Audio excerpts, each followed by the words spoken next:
Muy bien, amigos, ya estamos en comunicación con la ministra de Producción, Rocío Barrios. Ministra, ¿cómo está usted? Muy buenas noches. Muy buenas noches, Enrique. Un placer, como siempre, estar contigo y con tus Y muchísimas gracias por esta comunicación. Ministra, quería, obviamente, a la luz de todo lo que se ha conversado hoy día y en la última conferencia del presidente, preguntarle, ¿existe la posibilidad de que continúe el aislamiento social obligatorio por un periodo posterior al 27 de abril o en esa fecha se inicia definitivamente la liberación gradual de las actividades económicas? A ver, primero que nada, lo que debemos mencionar es que siempre hemos sido claros que las decisiones que tome el gobierno siempre van a estar respaldadas en base a la evidencia médica y científica que exista en el momento en que tenemos que tomar las decisiones. En ese contexto, tenemos que tener en cuenta que estamos dentro de la primera etapa de contención. Como el presidente ya lo dijo, esta etapa de contención puede durar aproximadamente 3 meses, lo cual querría decir que esta etapa durará hasta aproximadamente fines de mayo. En ese contexto, hoy estamos con actividades económicas que están funcionando, básicamente actividades esenciales, actividades críticas. La pregunta que todo el mundo se hace es ¿cómo va a ser de cara al 27? No quiere decir cuando se hablaba en un primer momento... Perdóneme, quizás la primera pregunta es si el 27 van a cambiar las cosas con relación a lo que estamos viendo ahora. Efectivamente, con estas actividades de emergencia, con estas actividades de primer nivel de atención, pero el 27, ¿habrá una mayor liberación por más que sea gradual o seguiremos con el aislamiento obligatorio tal cual hoy por 15 días más como lo ha sugerido el doctor Maguino? A ver, nosotros esperamos esta semana, como lo hacemos todas las semanas, el monitoreo de los resultados de salud y de la capacidad hospitalaria. Hoy hemos escuchado que acabamos de recibir casi cerca de 500.000 de pruebas adicionales. ¿Qué implica eso? De cara al 27 nosotros nos estamos preparando para ver cómo va a ser el inicio de actividades si es que se tomara la decisión de aperturar algunas actividades económicas. Pero obviamente, Enrique, eso tendrá y será de cara con la información que tengamos desde el sector salud que respalde la decisión que nosotros tomaremos en su momento. Independientemente de eso, lo que sí me parece importante precisar, como bien ha señalado, que las actividades económicas tienen que iniciarse en su momento de forma progresiva, gradual. ¿Qué quiere decir eso? Si es que yo hoy en día tengo, por decir algo, 5 actividades que están funcionando, al momento de señalar que estas sean graduales, es muy probable que se pueda incrementar 1 o 2. Y también estamos hablando de un criterio de incremental.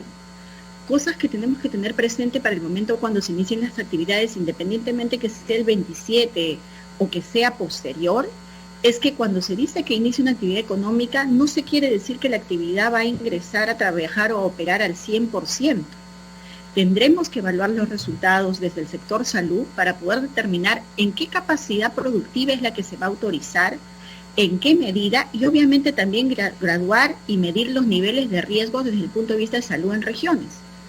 Es una decisión que va a tener que ser sopesada no solamente con criterios económicos, sino también con criterios de mitigación de riesgos. Estamos hablando entonces de una mixtura de criterios, es decir, criterios de sectores y en esos sectores, subsectores o gradualidad en los sectores y un criterio regional. ¿Va a haber una combinación de ambas? Cuando hablamos de mitigación de riesgo, como bien señalas, tenemos que tener en cuenta básicamente todo lo que tiene que ver con capacidad de respuesta, nivel de contagio.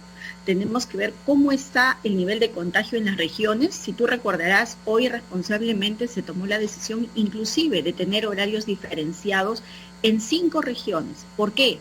Porque el nivel de contagio que teníamos evidencia hasta el momento es que en esas 5 regiones es mucho mayor y es más alto. Por lo tanto, sí hay una diferenciación de decisiones que se tienen que tomar, pero también tendremos que combinar estos criterios con criterios de aporte al fisco, de masa laboral que mueve la actividad económica, pero también, y creo que más importante, es tener en cuenta el nivel de automatización que puede tener una industria o una actividad económica que nos permita asegurar el distanciamiento y la no aglomeración. ¿Qué quiero decirte con esto? Que cuando el gobierno está evaluando el inicio de actividades, son criterios que tenemos que sopesar y darle un nivel a cada uno para poder tomar una decisión adecuada. O sea, digamos, van a entrar sectores intensivos en tecnología y con menos mano de obra primero. Es decir, ese será el criterio. Empresas, industrias, trabajos en los cuales la interacción de las personas es menor y donde hay una mayor automatización. Es uno de los criterios, obviamente, que también tienen que sopesarse, definitivamente. Y acá es muy importante, como bien lo señalaba el doctor Maguiña hace un momento, el tema de la autorización y el respeto de los protocolos que tiene que tener cada actividad productiva. Nosotros tenemos, no recordemos, ya operando más de 30 días. Y obviamente eso pasa porque todas estas actividades tengan protocolos de seguridad. Y eso es lo que tenemos que hacer. Vigilancia permanente, que es lo que estamos haciendo desde el sector salud, control, poder testear muchas más pruebas rápidas para poder ir avanzando en ese sentido. Ahora, usted tiene en su sector empresas intensivas en mano de obra, quizás tiene usted la mayor cantidad de mano de obra que depende de su sector, que tiene que ver con industria, que tiene que ver con comercio, incluso hasta con centros comerciales y mercados. Entonces, ese manejo intensivo en mano de obra, ¿cómo lo van a dosificar para ingresar nuevamente a la actividad económica? A ver, como te decía, se tiene que ponderar una serie de criterios. Todas las actividades no son iguales. Por ejemplo, ¿ya? Cuando hablamos de mano de obra, para poner varios ejemplos, cuando hablamos, por ejemplo, del manejo del reciclaje, que hoy es tan indispensable porque es parte de la materia prima para poder realizar luego todo lo que tiene que ver con envasados y productos de cartón. ¿Cómo hace el trabajo estas personas? Normalmente las hacen individualmente. No hay aglomeración, no hay contacto con otras personas. Entonces el riesgo es mucho menor. Lo que sí tenemos que garantizar es todo el material de protección, de seguridad que tiene que tener.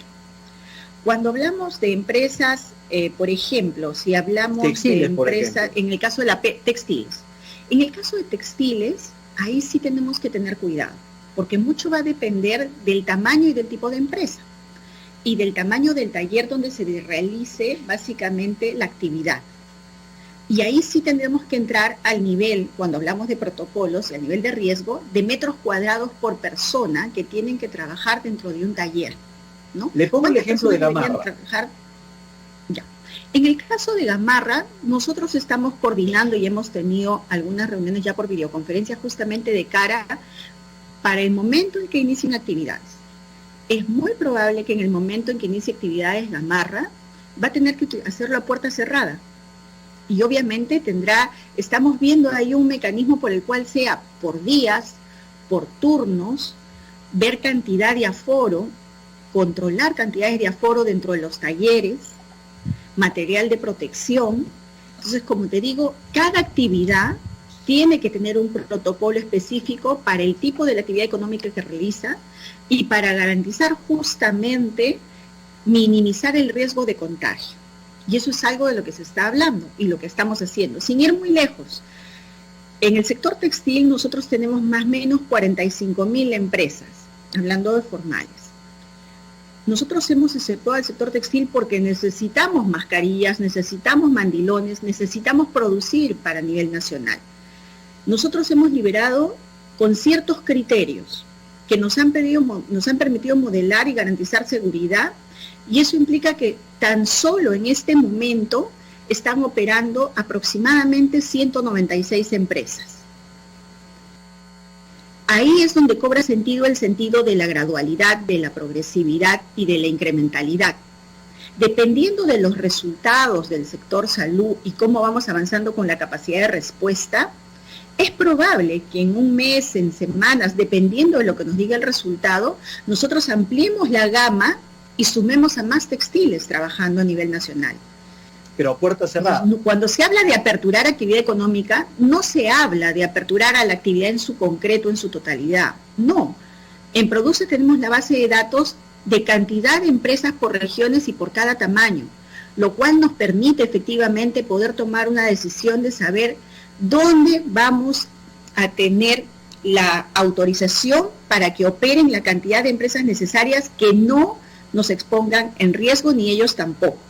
Lo que estamos procurando... Perdóneme, ¿y con qué criterio alguien tiene que tomar la decisión?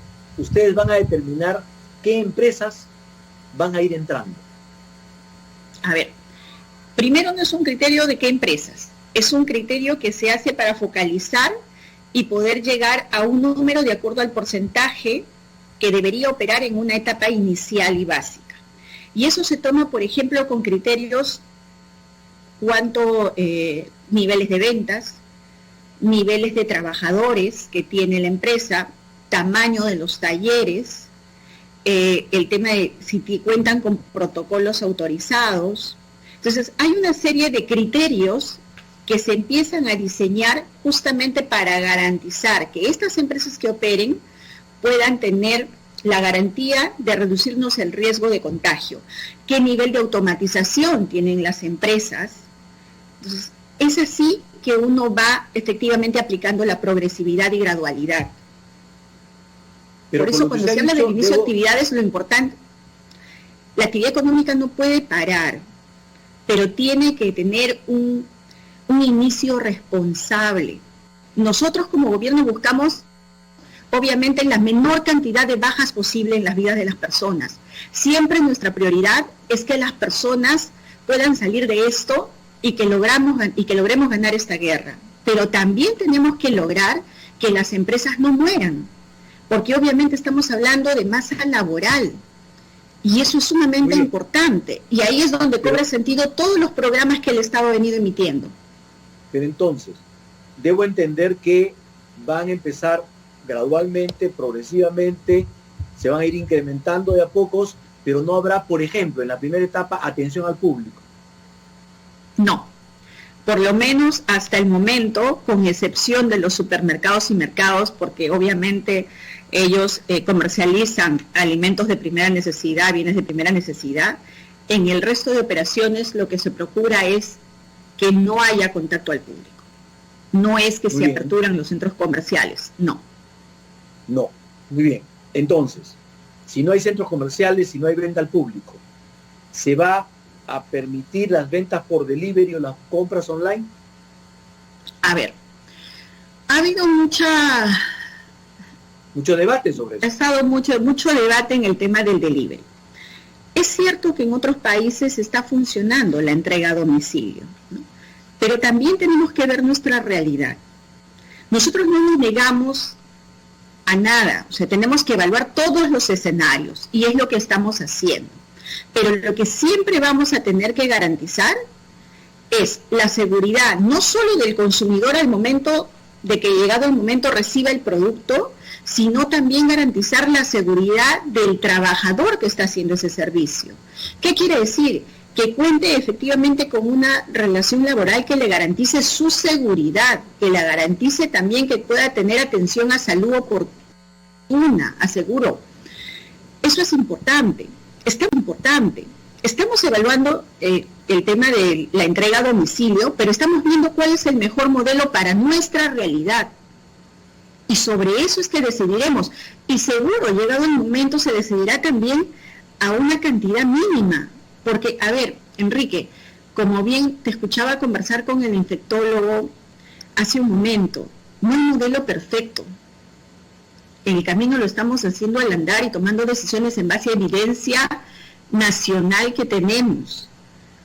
Entonces, tenemos que ser claros, no vamos a regresar a nuestra realidad anterior, a la normalidad de antes. Eso no va a pasar. Tenemos que adecuarnos a esta etapa que nos toca vivir. ¿Es duro? Sí. Son decisiones que tenemos que tomar todo el día. No solo los funcionarios, desde el ama de casa que está en su casa y que tiene que decidir responsablemente que solo una persona salga a su casa. Estamos peleando con la vida, con la muerte. Y eso lo tienen que entender. Ministra, ¿todo es perfectible? Entonces, sí, todo es perfectible. Entonces, si se amplía la cuarentena, vamos a suponer, una semana o 15 días más, ¿habrá en ese momento ya una solución para el tema del delivery y de las compras online? Estamos justamente discutiendo y buscando el mejor modelo, porque uno de los criterios que también tenemos que tener en cuenta es que frente a una cuarentena que ya la tenemos prolongada por la realidad que nos está tocando vivir, también tenemos que brindar mejores condiciones dentro del hogar. Entonces, eso implica a que nosotros tengamos que tomar decisiones, pero siempre decisiones en base a evidencia médica y sobre todo al cumplimiento de protocolos estrictos y cumplimiento de la seguridad que nos deben garantizar los empleadores a sus trabajadores. Y eso todavía no existe. No es que no exista, Enrique. El 27 es en una semana, pero obviamente en este momento estamos discutiendo dentro del Consejo porque consideramos que tenemos que tomar la mejor decisión, como hemos procurado hacerlo hasta este momento. Y obviamente, ministra, en su momento, en el transcurso de la semana, será desde el Consejo de Ministros el espacio donde el presidente dará a conocer las medidas que obviamente se aprueben. Ministra, el tema, ¿qué parámetros planteará para los mercados de abastos y para las otras actividades de retail minorista? A ver, en el caso de los mercados de abasto, en este momento, el presidente le ha encargado al ministro de Agricultura, él está en coordinación justamente en toda esta semana con todos los gobiernos locales, porque lo que vemos, y es una realidad, vemos mucho comercio ambulatorio, ¿no? Es gente que vive del día a día, que aún cuando el gobierno ya hemos llegado a 5 millones de beneficiarios con el tema de los bonos, aún tenemos un público objetivo que todavía se resiste a quedarse en su casa y tiene que hacer de una u otra manera salir a hacer comercio ambulatorio. Lo que queremos garantizar es que no se corte la provisión de alimentos y en ese sentido el ministro de Agricultura está evaluando justamente con los gobiernos locales poder trasladar a este conglomerado de personas a un espacio más amplio, completamente cerrado, que permita controlar los aforos, pero sobre todo que permita también darle seguridad a ellos, ¿no? De que puedan tener el distanciamiento oportuno, de que puedan atender adecuadamente, de poder garantizar que la gente que va a los mercados pueda contar con mascarilla, pueda contar efectivamente con alcohol en la puerta y poder darle todas las garantías para ir acortando y mitigando cada vez más el riesgo del contagio. De acuerdo. Ahora, ya ha dicho usted que no hay retail minorista y yo quiero hacerle 3 preguntas cortitas para respuestas cortitas. La primera, la propuesta de apoyo a los informales con microcréditos. ¿Ya se definió el monto? Estamos hablando de 2.000 soles como la pesca artesanal. Todavía no se ha definido el monto, es algo que todavía estamos evaluando. Hay una propuesta efectivamente, pero también estamos evaluando en este momento la ampliación del FAEMIPE, justamente donde estamos pensando inclusive que este puede ir dirigido a personas naturales con negocio, ¿no? Estamos viendo una ampliación porque ya de acuerdo a las inscripciones y solicitudes que se han tenido ya estamos llegando casi a los 1.000 millones y recordemos que el FAEMIPE se otorgó por 300, lo cual obviamente implica que nosotros tengamos que hacer una ampliación del mismo, donde estamos pensando también ampliar la cobertura de la garantía, ¿no? Y dar otras facilidades que solamente esté dirigido a capital de trabajo para garantizar la cadena de pagos. Ahora, hemos hablado de las empresas intensas en tecnología, hemos hablado de los talleres, hemos hablado de las actividades formales. Sin embargo, ¿qué va a pasar y cómo va a ser la gradualidad para los independientes, los informales, los ambulantes, la gente que sale día a día a cacholearse, a recursearse, esa gente que, como usted ha dicho, vive del día a día? ¿Ellos cómo van a hacer? Ellos no pertenecen a un sector, ellos no pertenecen a una empresa. ¿Cómo van a hacer? ¿En qué momento van a poder salir a tratar de ganarse la vida? A ver, el presidente ha sido muy claro en mencionar, nosotros ya hemos hecho 2 esfuerzos respecto a los subsidios y los bonos de 760 soles, ¿no? Los primeros que fueron otorgados por el MIDIS y los últimos que están justamente entregándose ya por el Ministerio de Transportes. Obviamente somos conscientes que aun cuando hemos llegado, como te decía, casi a 5 millones de beneficiarios, no es el total todavía de las personas que deberían ser beneficiadas. hay un esfuerzo desde el Ministerio de Desarrollo e Inclusión Social justamente para poder ampliar y poder llegar a aquellas personas que aún no se ha llegado, y de seguro que dentro de ellos habrá muchos de los informales que se ganan el día a día. Y ahí la idea es también poder llegar con los bonos de 760. Enrique, yo quiero, a raíz de las cosas que estamos viendo, como las personas que están saliendo últimamente para movilizarse a sus regiones, como las personas que viven del día a día, quiero llamar la atención efectivamente a que todos tenemos que hacer un compromiso de responsabilidad. Yo entiendo la preocupación de todos los ciudadanos por lo que estamos pasando. Sin embargo, también quiero llamar a su responsabilidad de que cuiden su vida, por favor, porque se están exponiendo y están exponiendo a otros. En el momento quizás no lo sientan, pero en el momento en que requiramos y que necesitemos del servicio de salud, obviamente sí vamos a sentir esa pegada. Ayúdennos a cuidarlos, por favor, y eso implica hacer un sacrificio. Como gobierno no solamente hemos hecho el esfuerzo de llegar con los bonos, y que vamos a seguir ampliando y llegando al resto de personas con los bonos.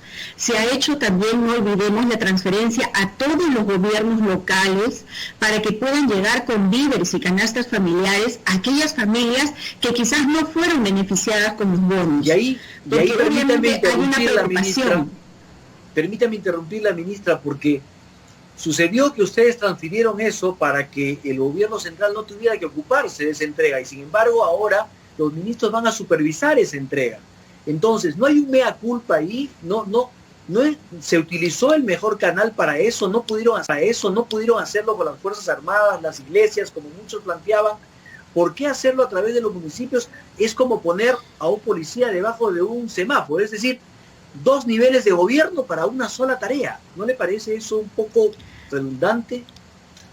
A ver, Enrique, en esta guerra todos tenemos que jugar un papel, todos, y con mayor razón los funcionarios públicos, ¿ok? Desde el ciudadano y el ama de casa que tiene que decidir quedarse en su casa, y desde los funcionarios del gobierno central que estamos viendo los temas de salud, los temas de producción, los temas de comercio, los temas de vivienda. Pero nuestro ejército, nuestra Policía Nacional, está saliendo a cuidar las calles, está saliendo a cuidar nuestras fronteras, está saliendo todos los días a resguardar la seguridad de las personas, de los mercados de abasto, y lo estamos viendo. Y por gente irresponsable se está contagiando. Y nos duele, porque cada vida de cada peruano nos duele, es nuestra familia.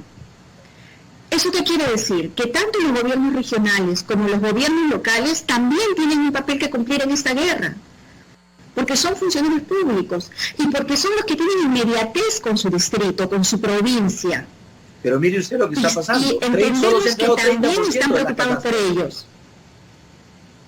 Entonces, en el momento en que todos tenemos que articular y funcionar, todos tenemos que funcionar, ellos también tienen que jugar un rol importante. Y ellos tienen que servir de brazos del Estado porque son parte de la estructura del Estado. Pero mire usted, no lo están cumpliendo y solo han entregado 30% de las canastas, nada más.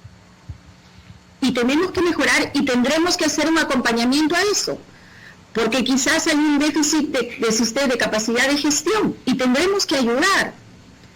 Pero lo que no podemos hacer es quitarle responsabilidad en esta guerra cuando necesitamos más soldados que se sumen a la misma. Muy bien, ministra, la última pregunta.